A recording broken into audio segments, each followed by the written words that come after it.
Unsiloed podcast is produced by University FM, elevating the stories of your institution.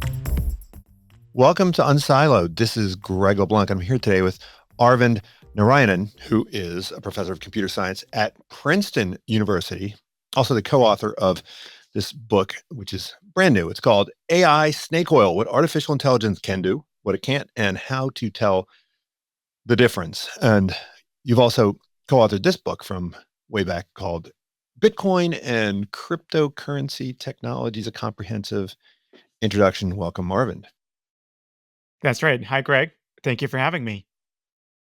Well, you might not think these two books have much in common, but, I've been teaching courses in statistics and machine learning now for, 30 years or so. And I started teaching a course on Bitcoin and cryptocurrencies. I guess that would have been maybe 7 or 8 years ago. And we actually used this book as our textbook. And, in that course, just like in any AI course, it seems like you spend half of your time trying to convince people that this technology actually has potential, and then you spend the other half of the time telling people that it doesn't have quite the potential, right, that people think it has. And so, you're either kind of stepping on the accelerator or stepping on the brake, depending on your audience and depending on what year you're in. And I think this book, AI Snake Oil, I guess the title is a little misleading because it's not just talking about unwarranted claims about what AI can do. In other words, it's not just pointing out its limitations in terms of its efficacy, but there's also a subtext in here, which is that sometimes even when it is effective, the harm might be downplayed, right? And so I guess the question is, this must be a function of the time and place that we're in, where you feel the need to sort of downplay some of the hype as opposed to promoting it. Maybe in a different period of time, 20 years ago, you would have been on the other side trying to get people more excited, right, about AI. So why the That's need for exactly this, right. this book? Yeah. Yeah, exactly. Yeah, you put the finger on it. I mean, I feel like what I can contribute as a computer scientist is when the public discourse on a topic gets out of sync with what the evidence suggests, I can try to bring them a little bit closer together in sync. And right now, I think in AI, it's the hype side of it that's running away. Although I do also go to events where people are mostly skeptical, some audiences in government, for instance, and sometimes my role there is to tell them, no, there is actually some potential here that you should consider. So yeah, I've tried to do that with cryptocurrency in the past, although eventually I got disillusioned with that technology and kind of moved away from it. And now in AI, really the mission is to ground the conversation in the evidence better. Well, I think in both these fields, it's also kind of hard to circumscribe what it is that you're talking about. I mean, I remember when I was teaching courses in cryptocurrencies, we actually spent most of the time talking about things that had very little to do with, cryptocurrencies. And this term blockchain came to represent all sorts of things that some of which were existing technologies, right? But we were looking at them in fresh ways and looking at new applications. But I guess with respect to AI, I think if you ask 10 different people, you'll get 10 different answers as to what it actually is. And I hear from people who are saying, now that we have AI, and of course they're referring to generative AI, right? They're like, now that we have AI, as if AI hasn't existed for the last couple of decades. So, That's right. so maybe how should we, when we're using this term, if we want to be a little bit more disciplined, how should we be using the term? Yeah, I think it's a big point of confusion. As you know, the book begins by asking the reader to imagine they're in an alternate universe where we just have the term vehicle. We don't have terms for cars or bikes or trucks and whatnot. And just imagine how confusing conversations would be. People are having furious debates about whether vehicles are safe. Are they getting faster? Are they environmentally friendly? But one group is thinking about spacecraft, and another group is thinking about bikes, right? So that's kind of what we're in, I think, with AI. So we try to break it down in the book. And the two kinds of AI that we spend the majority of our time on are generative AI and predictive AI. Generative AI, of course, needs no introduction, generating not just text, but images, videos, music, code, an increasing number of forms of media. But when you look at the kind of AI that is most consequential in people's lives and where a lot of things tend to go wrong, it really tends to be predictive AI. So it's used in the criminal justice system to determine should someone be jailed when they're arrested until their trial, which can be, months or years away. It's used in the medical system and education, employment. In all these cases, highly consequential decisions, life or death in some cases, right, in the medical system. And all of it is premised on this idea that we can actually accurately predict the future. Will this person commit a crime? Who is going to get sick, in the next few years, or who's going to do well at this job or graduate from college and various other things. And we're making decisions about them and perhaps closing off some life opportunities based on this algorithmic prediction that they won't succeed if given that opportunity. And that whole thing seems morally dubious to us. And especially when you consider that these predictions are only slightly more accurate than the flip of a coin, we urge a lot of caution in how we deploy predictive AI. But look, I mean, if the ordinary person on the street has a poor understanding of AI or its capabilities and limitations, I mean, this would not be terribly consequential. But the people who are buying these systems and deploying these systems, I mean, then it becomes a little bit more concerning. And I think most of your concern is about those folks. For instance, folks in HR or executives who are saying, "Yeah, let's just deploy this latest, automated hiring algorithm," or doctors who are saying, "Hey, let's just go and deploy this sepsis predictor." Um, and are they the ones that we really need to worry about? And how is it possible that they would get to the point where they have such a poor understanding of the product that they're buying? I mean, this seems like a more general phenomenon. I mean, people have been buying snake oil since long before AI, right? Is the problem just a lack of, I don't know, discipline or curiosity when it comes to procuring new solutions? I mean, we're not trying to blame the folks who are buying these systems. They're busy. They're professionals. Their expertise is not in AI. And there are many other factors. So when you look at these HR departments, the pitch from AI vendors is, look, you're getting hundreds, maybe 1,000 applications for each open position. You can't possibly go through all of them. And some of these AI tools are not even about, excuse me, sorry about my throat. Some of these AI tools are not even about analyzing resumes, but rather claim to analyze videos of job candidates just talking about their hobbies or whatever, and somehow use that to predict how good they would be at a particular job. It just, seems to violate common sense. And yeah, it's reasonable to ask, why are people buying this? But if you're in that desperate situation where whatever process you have, your workflow is just not working for you, then you want any kind of band-aid. And if you can have the veneer of a neutral, unbiased, accurate, objective technology that can do this for you, then that seems very appealing. Similarly, doctors, they don't have enough time to spend with patients, and if they can automate certain things, maybe they can do their jobs better. So you can see what the appeal is. But is there anything more worrisome about, say, using an automated system that doesn't work as opposed to using a non-automated system that doesn't work? I mean, the humans who are making these decisions, right, in the legacy systems, they're probably no better than a coin flip as well. I mean, isn't there sort of expertise snake oil that is in competition with AI snake oil? Of course, but I mean, I don't think we should justify it in those terms. Just because one system is broken doesn't mean that we should replace it with another broken system instead of trying to do the hard work of thinking about how to fix the system.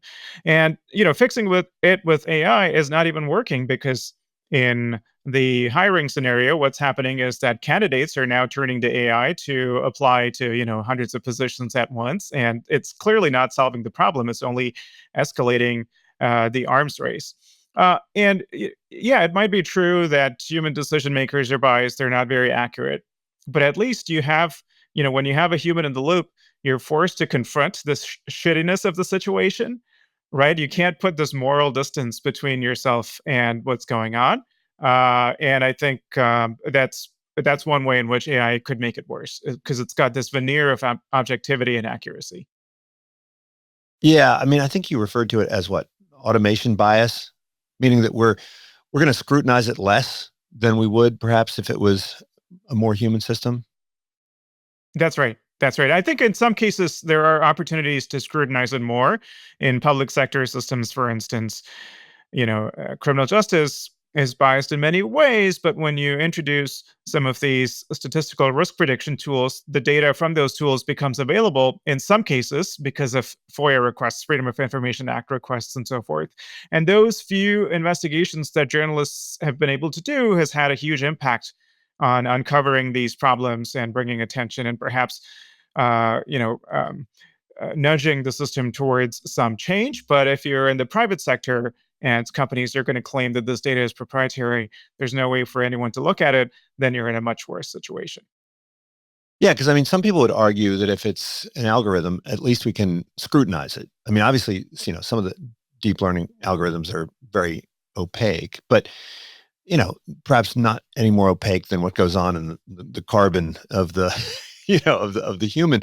I mean, there are going to be situations where using an algorithm and making the criteria explicit, like a FICO score, is going to be better because then we have at least the greater chance of eliminating any kind of biases by deleting the columns or you know running stress tests on these things. I mean, under what scenarios would automating it and using an algorithm, using some kind of AI, make it more opaque as opposed to less opaque? Yeah, definitely. That's a deep question. And I don't know that I have a simple answer to give, but I can go through some examples.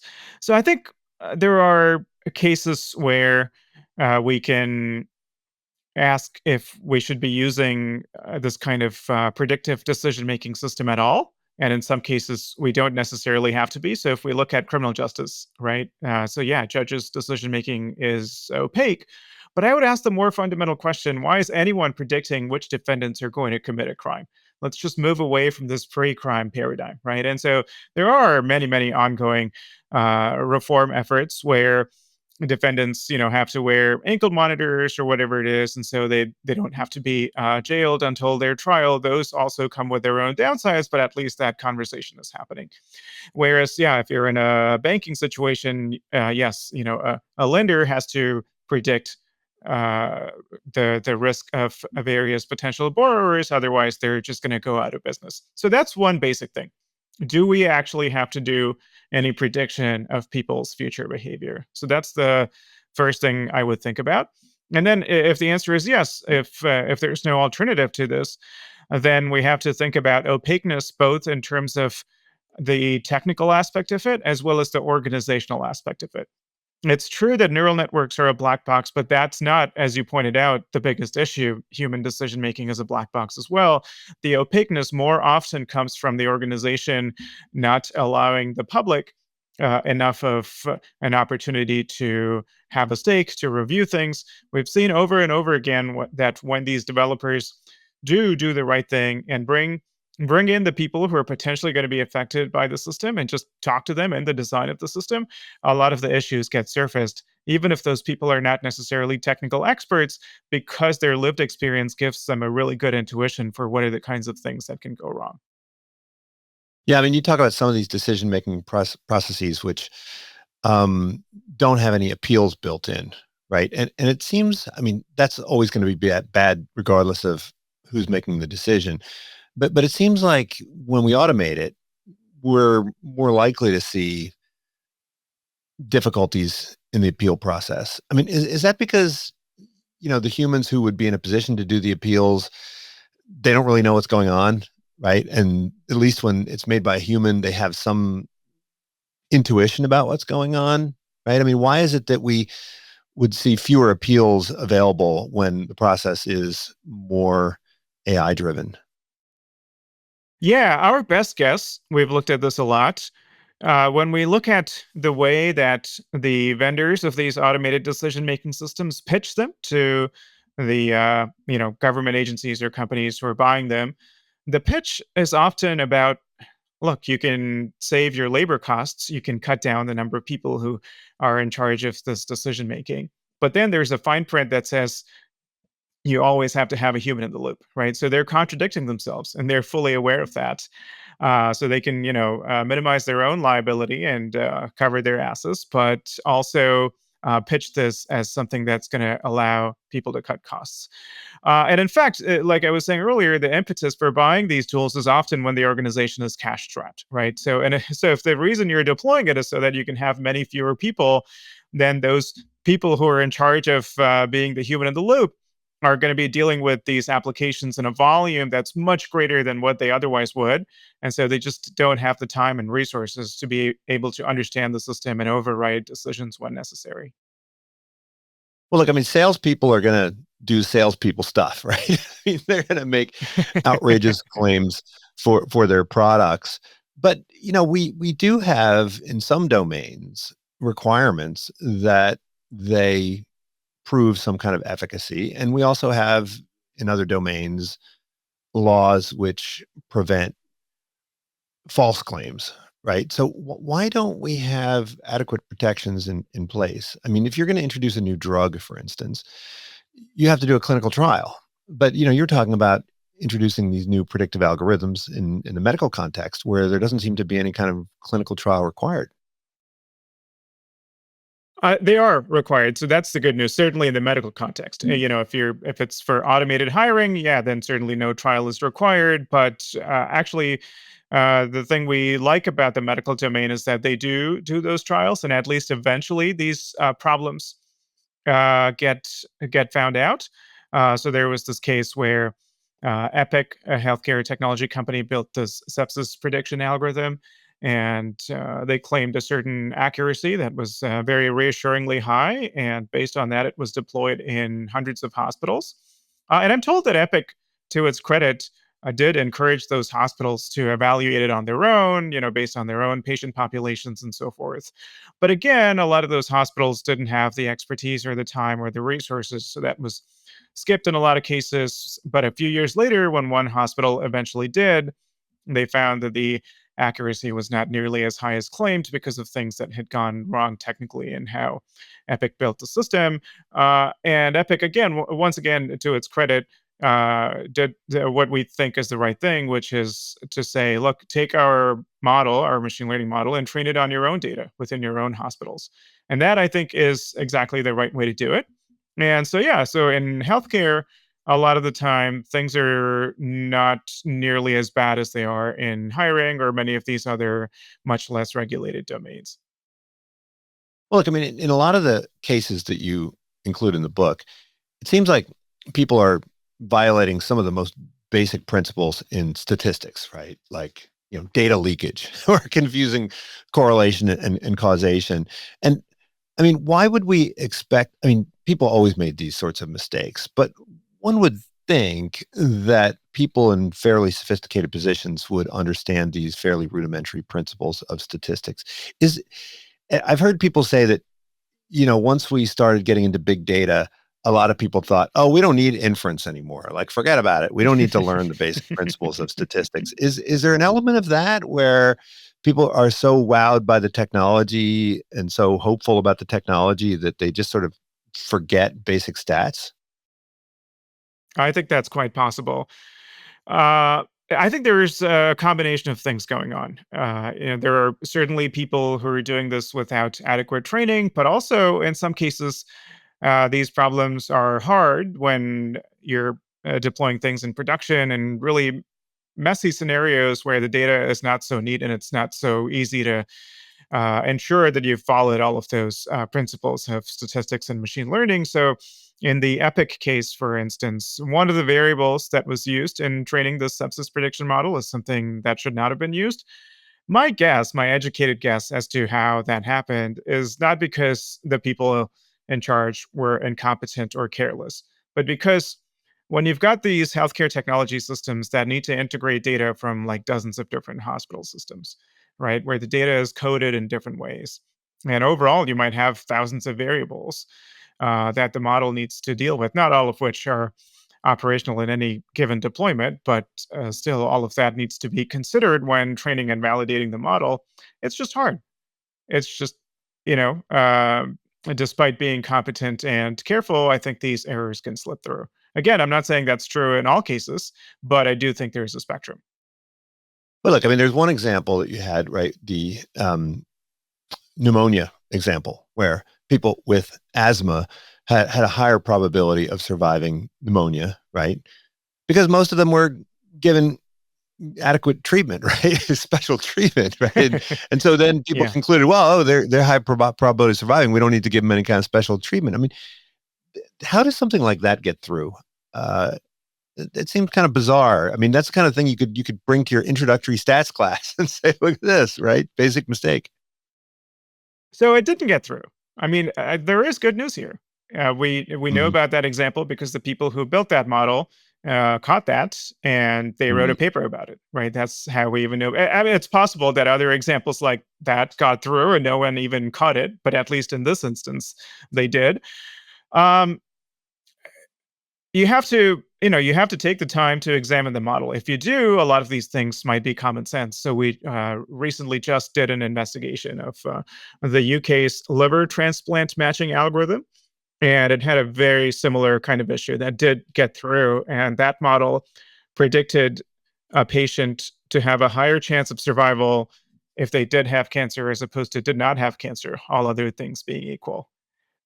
And, again, we eventually found out about it because when someone did look at what the models were doing, this was apparent, but you have to put in the effort, right? And so I think the headline here is there's this big tension between the portrayal of AI and machine learning as this huge tool for automation and saving labor versus the fact that you have to confront the huge amount of expertise that needs to go in and time if you want to prevent even these really obvious problems from occurring. And then it becomes a question of how much cost are you really saving if you want to do things right. Well, I mean, do we need a different type of expertise, right? Because obviously we will save a huge amount of labor, particularly using Gen AI. I mean, with generative AI, there's a ton of labor that we can save, but we still need somebody to, proofread the code and to examine the output. Does that mean that we need to kind of convert everybody into good supervisors, good auditors, right? Do you need to have the same level of expertise to be sort of someone in a position of oversight and review as you would have to be for someone who is actually kind of doing the dirty work that existed prior to automation? I love that idea. And the answer is no, which I think is what you were getting at. So it doesn't have to be the person who knows how to write the code and build the model who has to be in the position of auditing these systems and making sure they're working right. And that can be, yeah, a much broader group of people. And that can be basically a new role in the economy. We do think that over time, this sort of evolution will happen. It's exactly what we actually predict in a paper that's coming out in a couple of weeks, hopefully, called AI as Normal Technology. As we record this in late November, so by the time your listeners are listening to this, it might already be out there. Yeah, there can be many new innovative models of the way in which human oversight over AI can happen. Right now, a lot of the conversation is a little bit simplistic. Either a person needs to sit there and examine every AI decision manually, or kind of at the other extreme, you kind of make the model itself, especially generative AI models, quote unquote, safe enough to be able to ensure that they never make mistakes or do anything unsafe. And I think both of those are extremes. And I do think there is going to be a huge amount of innovation in figuring out exactly this middle ground human role that doesn't necessarily require a PhD in machine learning. Right. So it's not that they would require less expertise, but perhaps a different type of expertise, one that maybe was included more domain expertise. Exactly. 100% agree. Well, I mean, you also talk about the difficulty of prediction in general, and you did a little bit of a history. You went back and talked about, we've been trying to predict since the beginning of time. And I mean, seems to be there seems to be an uncertainty aversion, right? We want to have, there's a demand for predictions. And even when the predictions turn out to be completely useless, it doesn't seem to diminish the demand for predictions. I mean, why is that? Where does that come from? Yeah, I mean, I think now is a good time to be talking about this because I'm sure most of us will still remember that a few weeks ago we were probably refreshing the predictions about the election every day, right? Just Mm. just the deep sense of uncertainty when something that's of high consequence is unknown. I don't know. I mean, I'm not an expert in cognitive science or human evolution or anything like that, but just from my own perspective and from talking to others, it just seems to be something really hardwired in us. So we're not trying to explain where that hardwired thing comes from, but what we do in the book is point out that it has all of these consequences. I think part of the reason why these kinds of predictive systems get deployed, even when they shouldn't be, is just the simple but deep seated human bias of not being able to acknowledge to ourselves that important decisions we might want to make, such as who to hire for a particular job position, is just not something we have control over. We just have to let the chips fall where they might. Yeah, I mean, it seems also like a way of abdicating responsibility in a way, right? So if for some reason you get a bad outcome, you can blame the model, right? You know, it's it's sort of say, hey, I used the best prediction that was available on the market, and then look what happened.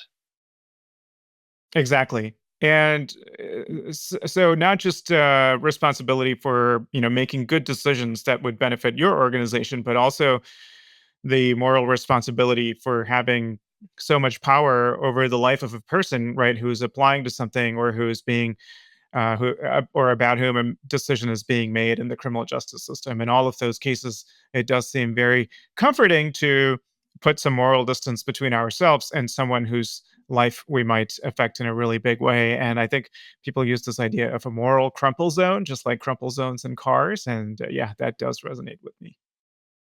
Well, I mean, do you think that the rise of deep learning? I mean, I think in the book you're kind of saying that this is such an amazingly powerful tool that we've kind of underinvested in, whether it's symbolic systems or simulations, right? Other ways of trying to, make sense of data. Um, I mean, should we be thinking about balancing our investment across these different techniques? I mean, the way I think about it is that each generation of AI is like a, you know, layer of the brain, right? We didn't discard our Yeah. amygdala once we got a prefrontal cortex, but it seems like we're kind of discarding symbolic systems. We're kind of discarding the old structural models that we would use for simulations because we're just kind of in love with deep learning. Yeah, and we can say with relatively high confidence that that's probably a mistake because deep learning itself was once discarded after having been invented in the Mhm. 1980s, right? And then it took so many decades for it to be revived and then to really prove its worth in the era of big data and GPUs. Yeah, I think there's a complex of reasons why this happens. Researchers like to do kind of what everyone else is doing instead of being off on their own and being the one contrarian that no one's paying attention to. Funders like to fund what they think is going to be where all the breakthroughs are going to happen.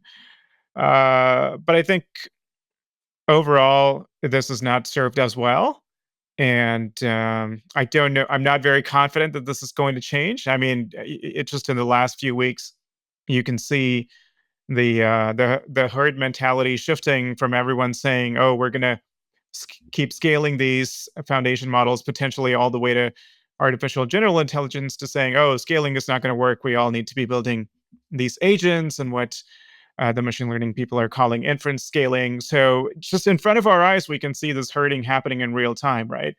But it's not clear who has the power to stop it because it's something that happens out of the collective behavior of the community. It's hard for any one individual to get away from that.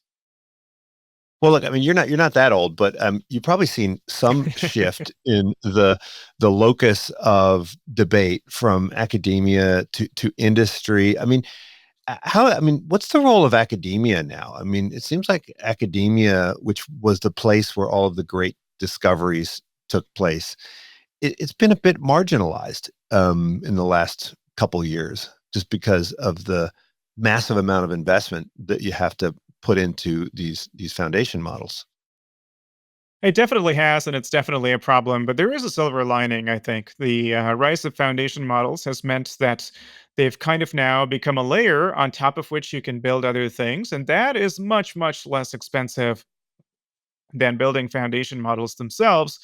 And so, especially if it's going to be the case that scaling is going to run out, that we don't need to, look for AI advances by building $1 billion models and $10 billion models. We can kind of take the existing foundation models for granted and build on top of them. Then I would expect that a lot of research might move back to academia, especially the kind of research that might involve, offbeat ideas. I hear a lot of people using their expertise in neuroscience and cognitive science and psychology, bringing those ideas into how they build and interrogate models. And so I think the kind of more chaotic, not business driven, not mission driven mixing of ideas that happens in academia is still very unique and very valuable and is not going to go away. But I do think the current balance of power is a problem.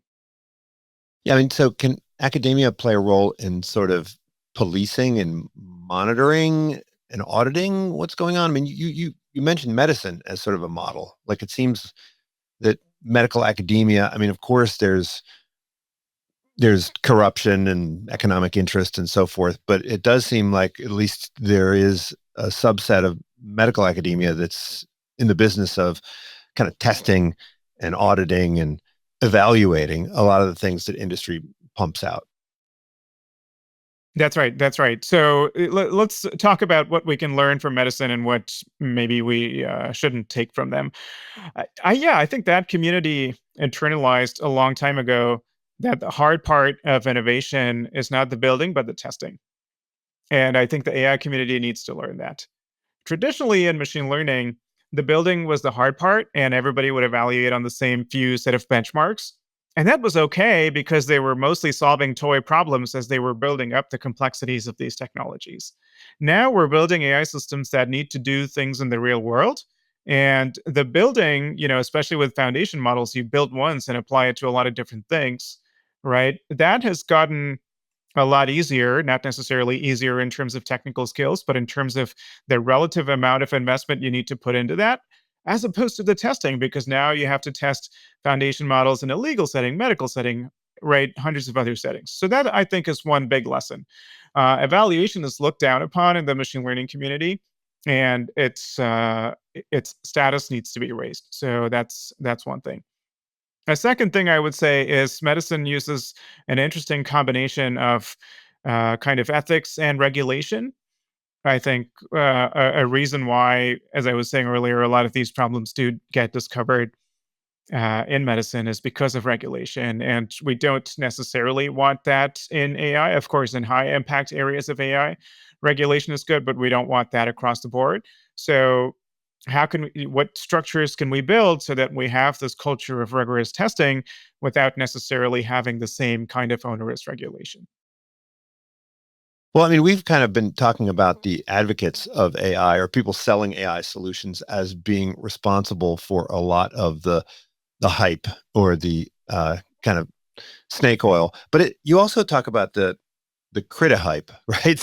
The people who are critiquing AI, I mean, they also can sort of exaggerate AI's capabilities. And in particular in this debate around AGI, it seems like it's the critics that are hyping up the capabilities of AI.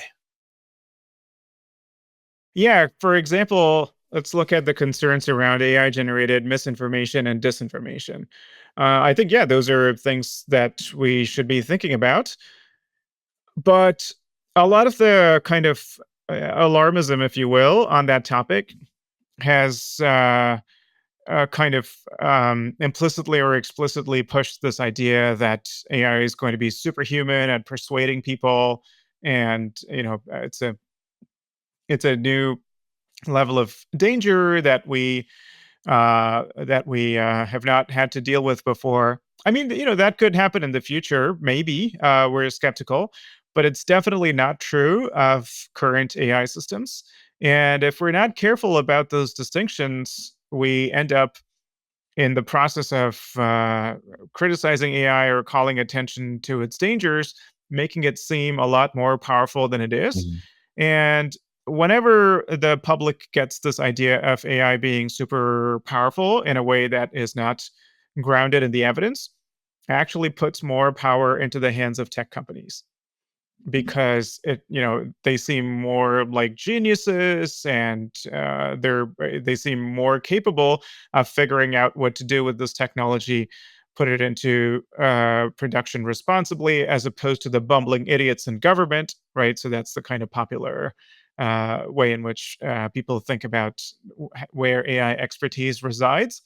And also, if this technology is so powerful, um, shouldn't we defer to these companies when they say, oh, AI shouldn't be released publicly as open source, for instance, right? Like maybe Mhm. only the three companies should be allowed to build AI. Those kinds of ideas that we think are very, very dubious start to become more plausible when we see AI companies as, much more capable than they are, in these AI models as much more powerful than they are. Well, that's why I don't really understand how it could make sense to talk about regulating AI, right? I mean, it seems like it's kind of like regulating electricity. I mean, shouldn't we be focusing on regulating the uses to which it's put, right? And we already have sort of different domains in which those applications are regulated. Exactly. So I think that's a very good analogy. So let's run with that analogy for a second. So I think in AI regulation, in fact, probably 75% of what's needed is just enforcement of existing laws, Mm. because a lot of these problematic effects arise in domains that are already regulated, right? Whether you're making decisions based on AI or not, you have to follow certain rules in banking or medicine or whatever it is. But when regulators are confused about how to react to these new technologies doing things that we already know are problematic, then they fall behind. They take a while to catch up. Fortunately, that catching up is happening now. We're seeing that in many domains. So that's one place to start from. It's a lot of it is about enforcement. And second, yes, a lot of it has to be about regulating uses of AI, just like it is about regulating uses of electricity. Completely agree. We're seeing a lot of that as well. The third thing, though, I do want to say we do regulate electricity, I think, to some extent centrally, in that we think about is there a potential for concentration of power? Should this be a public utility, or should it be in the hands of the private sector? Those kinds of structural questions that absolutely has to be asked of the AI industry, just as it is asked about electricity. And that is what I think is most lacking right now in AI. Yeah, and it seems like a lot of the harms that we point to, these are kind of like disequilibrium harms, right? Like for instance, people talk about AI generated celebrity porn, right? Like, okay, they put the face of a celebrity on some, pornography and so forth, and this is damaging to their brand. But I mean, once everybody realizes that this stuff is everywhere, then they'll discount it, right? They won't take it seriously. They'll just assume that it's fake unless they have some proof, and there'll be emerge some mechanism for proving or verifying or creating reliable sources. I mean, isn't it sort of unfair to extrapolate into the future? So I mean, to what extent do you think people are just panicking over things that will get sorted out in time? Yeah, I do think a lot Yeah, of I do it think a is, lot of it as you said. is, Oh, as you said, still a big echo. still a Sorry. big Could you echo. Sorry. change that Oh, again? oh, wait, hold on. Let me turn the echo. I forgot. Once I reloaded, I needed to turn the echo cancellation back on. Hold on. Let me do that. Stop this. Okay, so I'll just re-ask the question. So, to what extent do you think people are panicking over things which will probably get sorted out relatively quickly? Sure. I do think a lot of these are things that might not require any major kind of intervention from a policy perspective or from companies, and it's just people having to adapt to new realities. And I think a good example of that is people are still adjusting to the fact that any image that you see and increasingly any video that you see could be AI generated. And so when you see those memes that seem to have completely taken over Facebook, where there is someone who's made an amazing sculpture or whatever. I think the Facebook population, which is perhaps less technically savvy, is still adapting to the fact that they probably shouldn't believe what they see. But there are a few things I think that complicate that picture. We can't just say, "Oh, there's nothing to talk about here. Things will be okay on their own." The first is that there is a cost to this adaptation, and that cost is because of things that companies are doing, because of products they're putting out there, and they're reaping the economic benefits of those products while bearing none of the costs that are pushed on to the rest of society for this adaptation. Mm. Good example is when ChatGPT came out, every, school teacher and college professor had to revamp how they teach because students can now cheat with ChatGPT. That is an enormous cost, right? At an institution Mhm. like Princeton, we can, relatively easily absorb that cost. We're well resourced, but it's been pretty disastrous for less well-funded institutions of education. So that's one. How are we going to distribute these costs among society? And the second, what if technology is changing faster than people can adapt? Generative AI is Mm. not a one-time thing. Next year there are going to be new capabilities and new ones every year. I don't know. Is this gap going to keep increasing? That's the second one. And a third is some of these things are areas where people might not necessarily adapt. So let me give you an analogy. A lot of my past research was on privacy. So 20 years ago, when social media was becoming a thing and people were accidentally oversharing online and coming to regret it and so forth, the thinking was that this is just something we'll all get used to. Everything about us was going to be online, and back then, it's hard to believe now, but a lot of people would have been genuinely shocked if you had traveled back in time and told them that in 2024, we're not going to have all of our pictures online and our nudes online and our emails online. There was genuinely this assumption that literally every bit of information about us is going to be public all the time. That's just how the internet is.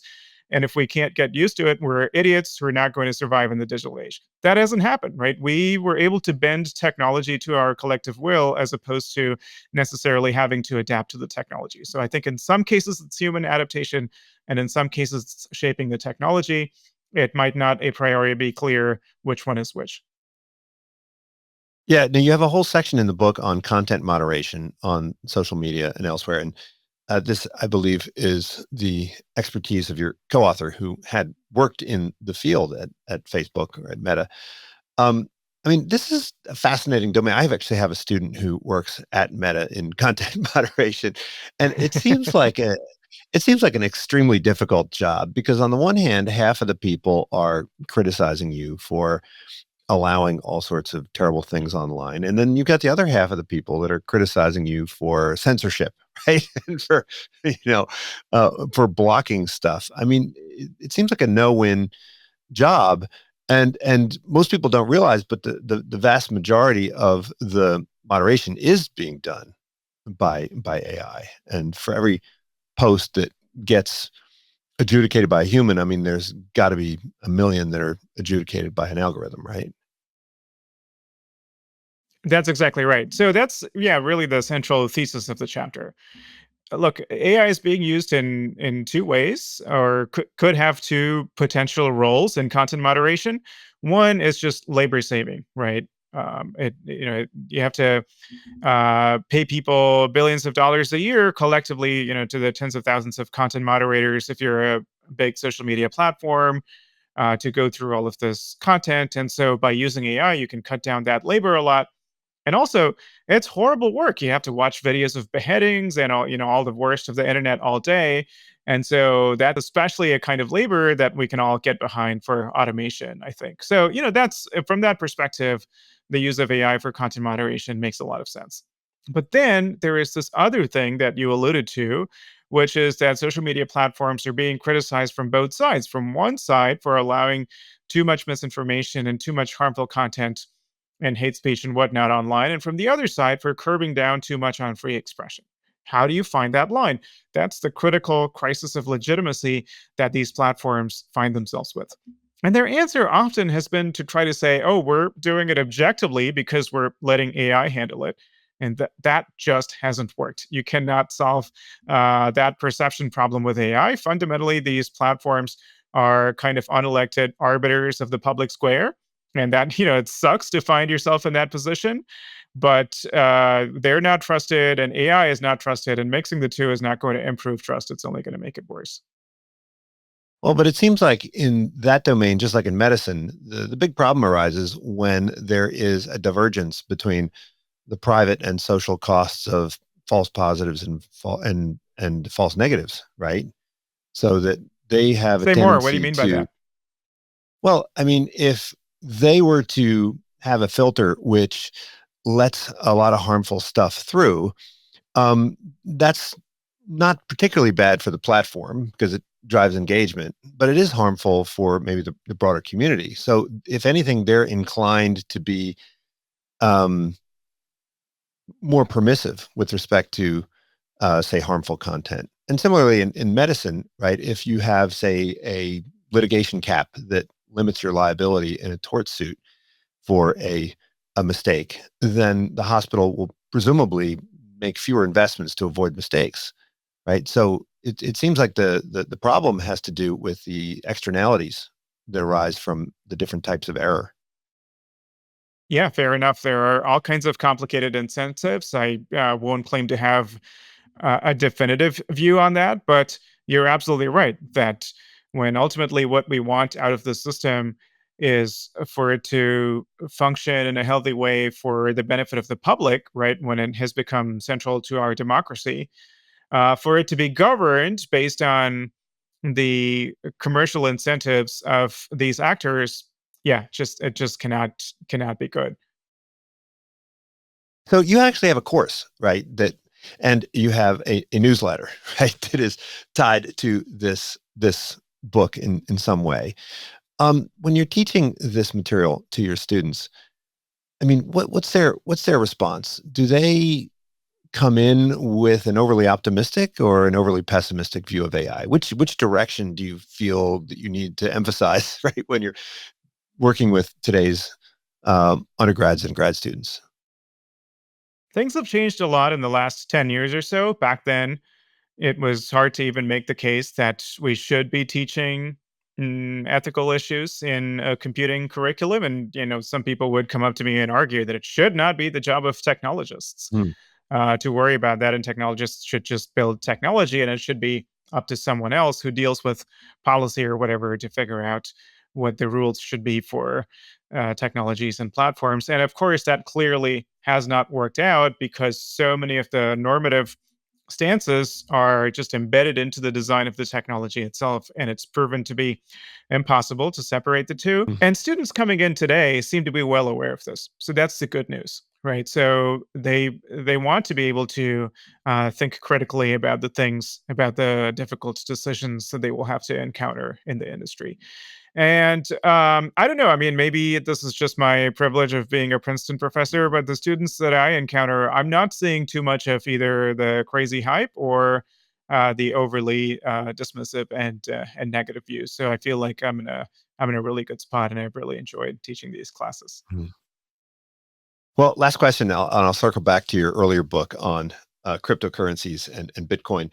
Um, would you? I mean, it would seem like if I asked you just a couple of years ago whether or not we would still have all of this hype around Bitcoin. I mean, would you have believed me if I told you that it was still? I mean, I think for many of us, the engineers would come in, they were in love with this technology. They had a solution that was in search of a problem, and they had some difficulty finding the right problem for this solution. And so a lot of folks moved on in that world. But at least in the public realm, we see this craze over cryptocurrencies. It still exists, and there's still quite a bit of hype, even in the collapse of FTX and everything else. Does this surprise you? Yeah, it's definitely been surprising.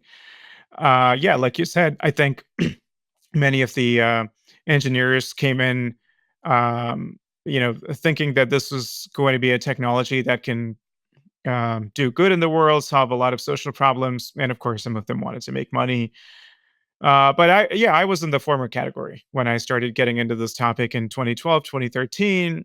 I was kind of dewy-eyed about the impact that it could have on the world, and gradually, by around 2018 or so, I became pretty disillusioned. And I do think someday blockchain technology could still have a net positive impact, but right now, I think its impact has been unfortunately net negative because yeah, it's a little bit of a solution in search of a problem. There haven't been that many problems that have found blockchain to be a suitable solution. And also the negative externalities, whether it's the environment or the scams, those have all been very substantial.